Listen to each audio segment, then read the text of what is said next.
Hey folks, welcome to another edition of the Josh Rants on the Heritage Wealth Planning YouTube channel. I appreciate you joining me this evening. Tonight we're going to talk about a phenomenal article that a well-established retirement research in the financial planning industry, Pfau, had written about a year and a half ago in June of 2017. Just as a point of reference, if you are looking or thinking about retirement planning, and you're not reading David Blanchett, Pfau, and I hope I'm pronouncing his name right. It's Pfau and Michael Kitces. Those three guys, I hate to say it, but you're wrong. You need to be reading these people, watching their YouTube channels and whatnot, because just fundamentally important stuff that they publish that's helped an enormous amount of financial planners help their clients. So if you are a financial planner, you need to be reading these guys. If you're a client, a potential retiree, or someone thinking about retirement, you can skip the financial planner middleman and just go straight to these three gentlemen, and you'll be in better shape for it. Just on a side note, Boston College has a Center for Retirement Research with Alicia Munell. There's another great place on Social Security planning. That's another great resource that I use all the time. Boston University has Larry Kotlikoff. He's an economist up there. He's written a most wonderful book called Spend Till the End, which is probably the most critical book on financial planning you could read, in my opinion. So there's 5 great resources there, just tons more other. Texas Tech University, they're putting out minted PhDs with just a knowledge base that blows you away, actually. So lots of free resources, and you should take advantage of it for sure. And this, though, I want to talk about because Wade has a great topic here, an article. The most important factor in determining your retirement withdrawal rate. And I want to show you, I'm going to start from the bottom here. Because here's what he says. An over-reliance on safe withdrawal rates, right down here, an over-reliance on safe withdrawal rates might unduly sacrifice lifestyle and early retirement. The result is that in most cases, retirees will die with unspent money they intended to use to support their lifestyle.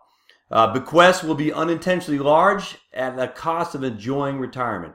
So, what does that say? Is that based on current measures of retirement spending and their safe withdrawal rates, a lot of retirees are going to leave money on the table that they could have used to advance their own retirement. Folks, I've been doing retirement planning and financial planning for over 20 years. I cannot tell you how many times I've seen that.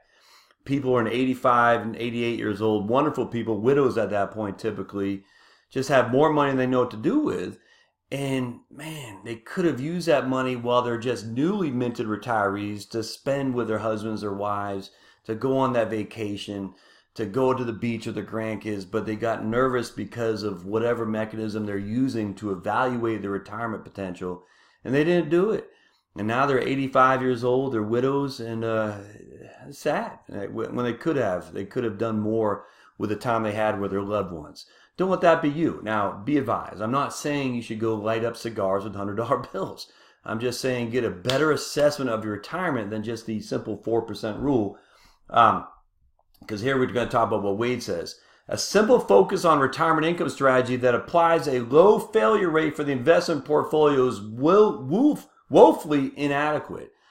The narrow focus ignores several elements of retirement income, including the lost potential enjoyment from working, all kinds of things. You can read that. Any goals to leave a bequest. But the issue is when we just say, well, your safe withdrawal rate is 4%. It's actually 4.4. You can go down 3.2. There's all kinds of different ways you can skin that cat.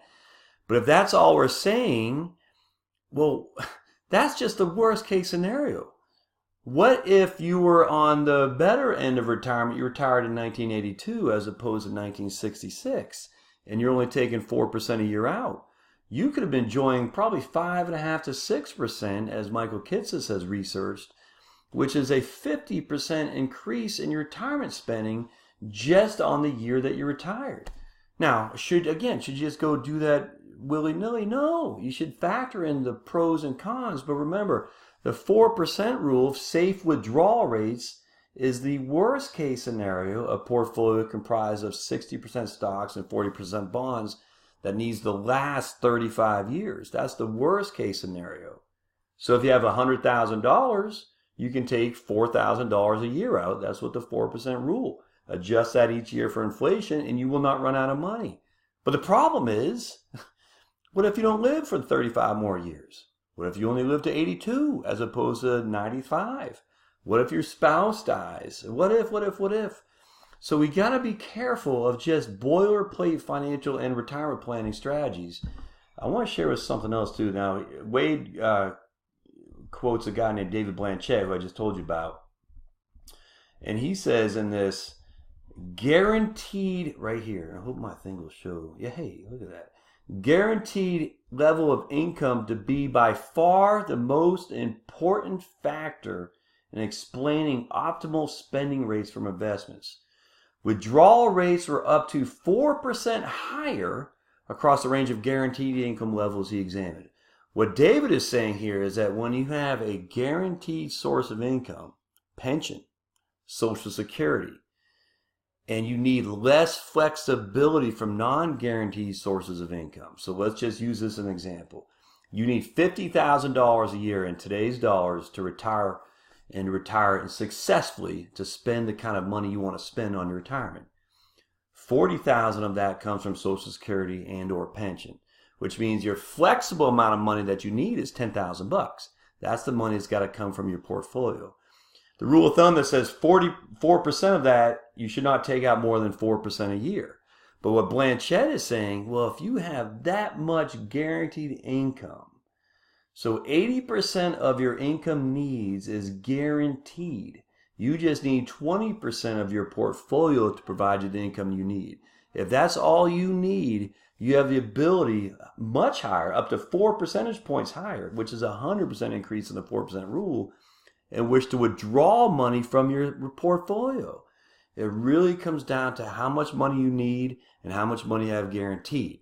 So if I have a need up here and I have a guaranteed up here, I have a lot more ability for flexibility from my retirement income portfolio, my investment portfolio, to meet my needs. However, if I have if I have a retirement income need up here and my guaranteed income is way down here, I can't take as much risk. The 4% rule starts looming larger and larger. That makes sense? The more you have guaranteed, the less you need from your portfolio. The less you need from your portfolio, the more risk you can take in terms of how much you can pull from that puppy. The less guaranteed, the more you need from your portfolio, which means the more conservative you're probably going to need to be, and the less you can risk taking money from that portfolio. It's just a matter of risk versus reward, and it all comes down to how much guaranteed income do you have. Social Security, pensions are guaranteed. Annuities are guaranteed. Income portfolio from your income investments from your income from your investment portfolio is not guaranteed. It can go up and it can go down. The more you need from your investment portfolio to give you the income you need for retirement, the less risk you can take, because if that portfolio falls 50% like we saw in 2007 October to March of 2009, you're going to be in a world of hurt. Conversely, the people who had guaranteed sources of income, they're sitting pretty. It didn't bother them at all. So that's something I wanted to point out. So this article, and I'll link to it in the show notes. Wade Pfau, again, I'm hoping I'm saying his name right, David Blanchett, Michael Kitsis, Alicia Munell over at Boston College, Larry Kotlikoff.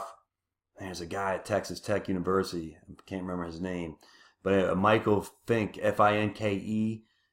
He does good work on this stuff too. So anyway, I'll link to this article in the show notes. Again, it's about 18 months old or so. It's certainly not dated in any matter. Still absolutely legitimate for you to look at for sure. As always, folks, put comments in there, please. What's on your mind? Help me with this YouTube channel. Post comments, post questions, whatever you have. Have you ever been through a scenario where you were told you can't take more than 4% out? Or for the heaven forbid, someone said, "Oh, you can take 8% out a year without worrying about running out of money." Has it? What's your experience on that? Has it worked out for you so far? Any thoughts, concerns, any feedback you want to give to the users here on the YouTube channel? We'd all like to hear it for sure. Don't forget to hit that red subscribe button down there. Subscribe just signs you up for the content, but you got to hit the notification bell. The notification bell will also notify you of new content like this that we'll have coming out. Hey, thanks again for coming to the Heritage Wealth Planning YouTube channel. Look forward to seeing you next time. Bye-bye.